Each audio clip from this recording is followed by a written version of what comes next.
when your PNCs are unresponsive. This conversation came up in Law Firm Admin Boot Camp during our intake and follow-up session. And the team members, I loved it because the team members were so frustrated. Like, what do we do when prospects are not returning our phone call or responding to emails when we're doing follow-up? I'm like, yes, you all are doing follow-up. I'm so excited, and I am so excited that you're frustrated that they're not responding to you. So we had a great conversation about speaking into someone's listening in a way that makes a difference to them.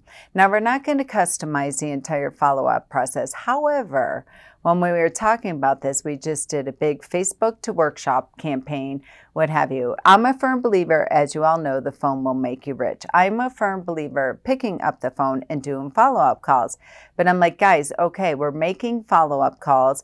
We're getting voicemail. They're not responding. You all, the process is 3 follow-up phone calls in addition to the automations, what have you. Let's move it to text. So we made some hacks in regards to incorporating text. Well, we're not going to stop the phone. Don't worry, attorneys, don't freak out. But we're going to start incorporating TextNet. In addition, call number 2, we're going to end with, listen, because people know they're in the sales cycle. You're making your phone calls. It's Tuesday. Here comes Susie from ABC Law Firm making her follow-up calls, what have you. I know I need to reply to the attorney. I know I need to get back to them. They already know, but part of them is like, they're going to call me back anyway. So when they call me back next time, I'll reply to that. So we talked about crafting language to say, this will be my last time I call you. We will not be following up with you. Our calendars are booked up. We have many people who are very, eager to meet with us. So we call us anytime that you need help. We started tracking that language after that. And it was amazing because basically, subconsciously, what we were saying, we're not chasing you anymore. And it's really exciting for the team members to have language, to have contacts, in addition to letting themselves off the hook. But here's the deal. We found so many law firms did not have a drip campaign.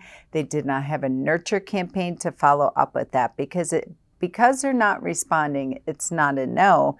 It means not now, and they will come back as long as you are showing up in their email box, as long as you are showing up in their social media feeds. In addition, you are showing up everywhere to remind them with your newsletters, hard copy, email copy, what have you. They will come back. So it's freeing for the client service coordinator to take the weight off of that because they care so much. They want the win, and they are so excited when they come to your weekly stakeholders meeting and say, I made 25 follow-up phone calls. Of that, 5 booked this week. They feel like a rock star. They feel impactful. They feel purposeful. So if your team members are struggling with your process for how to follow up with PNCs. Maybe they're feeling like they're sucking at their job because they can't get PNCs to respond. Get them in the Law Firm Admin Bootcamp so we can systematize and we can process that, and they can get deeply curious about the analytics and really understanding which ones are not converting because they may have came from paid traffic and the phone's not necessarily the way that they're going to respond. Welcome to another episode of the Office Altering Hire and Empower with Molly McGrath podcast. If you're a returning listener, welcome back. If you're a first-time listener, hopefully you'll become a long-time listener. As always, I'm your show host, Molly McGrath, founder of Hiring and Empowering Solutions and creator of this revolutionary podcast. You can check us out at hiringandempowering.com. So, how do we do this? Talk to us a little bit, Molly, about this process around PNCs. So often I'll hear from law firms, oh my gosh, we're crushing it. The phone is ringing off the hook. We are getting so many leads coming in. It's insanity. We're so incredibly busy. This terminology I hear all the time. We're so busy. Everybody's so stressed out. The calendar's booked solid, blah, blah, blah. Even when we don't have any money in the bank, even when we can't move files. So busy calendar doesn't necessarily mean that you are on the path to getting rich. When we get deeply curious about leads, it's funny to me too. I'll look at people's calendars and they have on their calendar clients People, receptionists, client service coordinator, intake coordinators, paralegals, heck, everybody uses this term in a law firm, clients. Or they will use this universal word, people. And so when we talk about them, like, time out, guys, like, let's get our vocabulary really, really clear. And I literally got in a pretty heated argument with a paralegal this week in Law Firm Admin Bootcamp because she kept saying over and over and over and over and over again, I've been a paralegal for 25 years. This is how I was trained, to call them potential new client and to book them as, not potential new client, to call them NC. This was a coding in Clio that they had, NC, new client. I'm like, time out. Is this somebody who wrote you a check? You have an engagement agreement in hand and they paid to play? No, we don't have an engagement agreement. No, they haven't paid yet. Then they are not classified as a client. The only people that get the designation as a client is they've signed an engagement agreement and they have paid. Now, let's talk about paying. Depending on your practice area and how you get paid, you might be contingency based, what have you. But they've signed the engagement agreement. So in your practice area, people freak out. They're like, we don't get paid until the end and blah, blah, blah. But I can't tell you how many client service coordinator, intake coordinators, paralegals are calling them clients. They're not a client until they've engaged you. So let's just start there. Pre-engagement, they're a prospect. So if your database is calling everyone clients or you do not have that line of delineation, that's problem number one. Because it is very, very different when somebody goes from lead to booking the first step in your process, whether it be initial consultation or 15 minutes, something with the salesperson, then they meet with the attorney, whatever it is, lead to the first step in your process. That's a prospect. First step in the process to engagement agreement, still a prospect. Engagement agreement to delivering your legal services, it's a client. So not until post-engagement do they get that definition of client. So now we're talking about conversions and we're getting there and people not being responsive. So they kept talking about this in Law Firm Admin Bootcamp. Again, like, this is our universal sign, timeout, like the referee timeout in Law Firm Admin Bootcamp when we need to get clarity. Because people will talk and talk and talk, and we'll wait until they're done, and then we have 17 points that we need to be clear. And this is what I teach in law firm. You're not being rude. You are fighting for clarity. So when you say timeout, timeout, timeout, you're getting everything super fuzzy and muddy here, and this is why we have no money. So let's talk about lead comes in, getting them to the first step of the process, okay? Let's talk about that. And I had this conversation this week. It was a personal injury firm. Client service coordinator was so upset. She's like, the phone's ringing off the hook, blah, blah, blah. I can't get people. I can't get leads. Her language was correct. I can't get prospects to respond.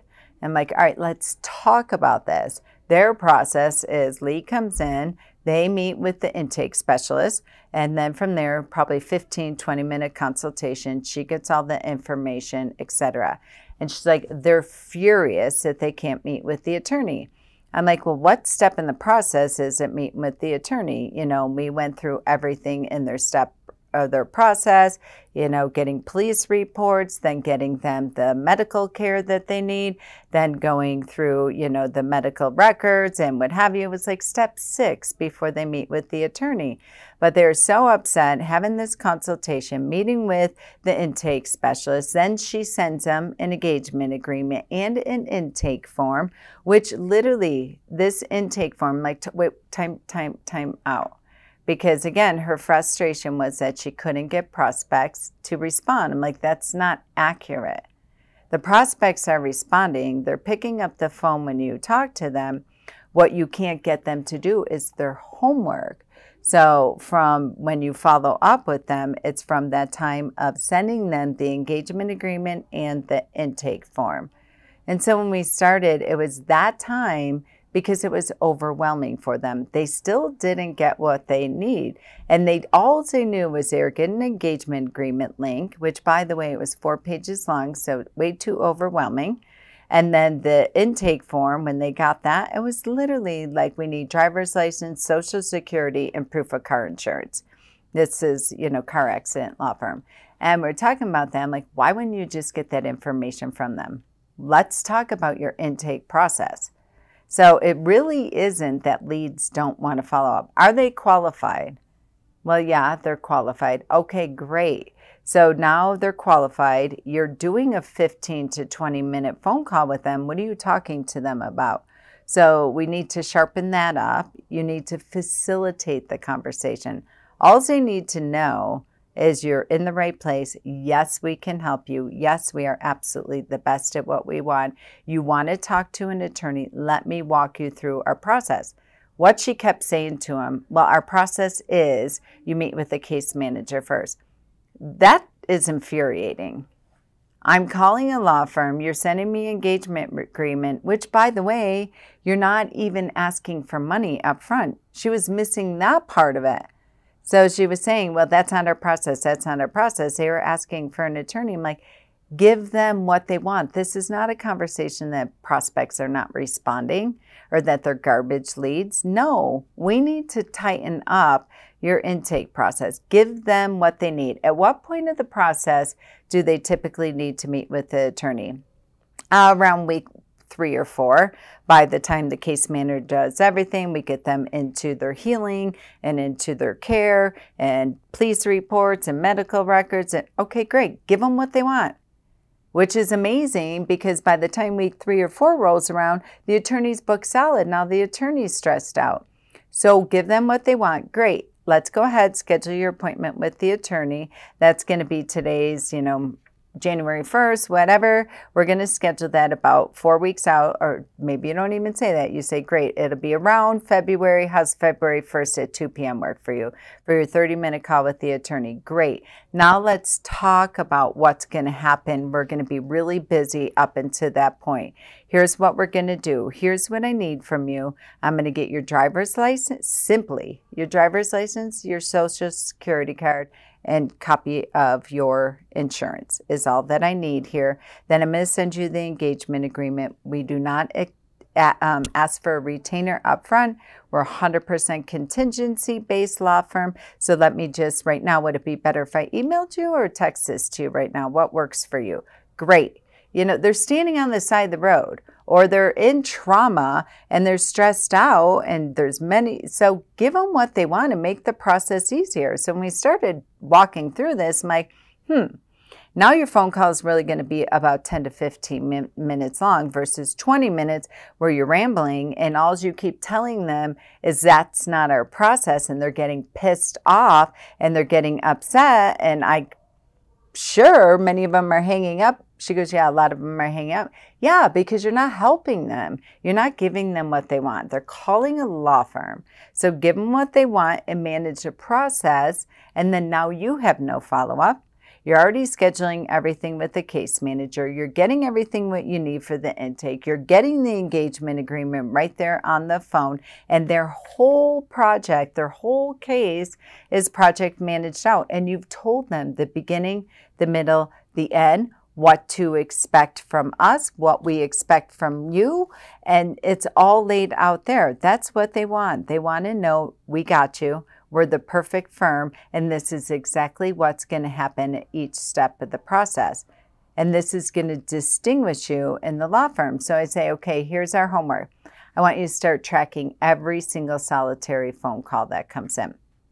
Well, client service, intake specialist, I'm not the only one who answers the phone. If I'm on the phone, I'm on the phone all the time, and so-and-so might answer. Okay, stop.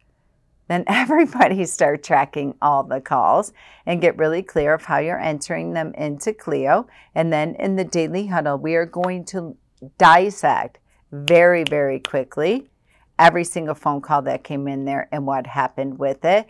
And if it didn't move to engagement, why? What happened? So we can make 2-millimeter shifts at 8 o'clock in the morning during our daily huddle for what's going to happen tomorrow. Lo and behold, what happens after one day of this? We're like, oh, yeah, everyone engaged. Imagine that. Because you were a shepherd. You locked arms with them. You walked them through the process. You didn't keep telling them that's not our process. You don't get to talk to an attorney. So many frontline intake coordinators, sales, whatever, receptionists will constantly say, you don't understand my law firm. They want to talk to an attorney. Well, of course, at some point, they're going to talk to the attorney. They're not demanding that they talk to an attorney right now. Some might be, but how do you navigate that and shepherd that for them? Of course, who's not going to think, okay, I just got hit by a truck, I just got in a car wreck, or what have you, I'm going to call an attorney. Well, of course, the average civilian's not saying, hi, can I talk to the intake specialist, please? No, they don't know the language.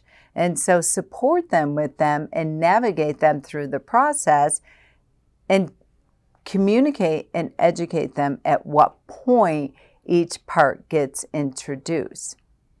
So if you have team members on your team, or maybe you're listening to this and there's language flying around your office, stories flying around your office, and we have unqualified leads, that they were demanding you want to talk to an attorney, that they're crappy leads because we can't get them to convert, that we send all these engagement agreements and nobody signs them. Whatever the stories and the rumblings are, it is a massive indicator that it is worth your time, attorney, team members, to sit down and get deeply curious about your intake process. They're not clients, prospects, and then what happens after they come in, and if you're struggling with getting engagement from them. So this is the most important part of your law firm, because without this, you don't have clients, or maybe you're jam-packed with unqualified clients, and when you don't have clients, you don't have cash flow, and when you don't have cash flow, you can't keep employees, and then you don't have a business. So it is not that PNC's prospective new clients are unresponsive. People behave how you train them to. So chances are there's 2mm shifts all along from lead generation to lead conversion in your law firm. And that's what I'm super excited and passionate about.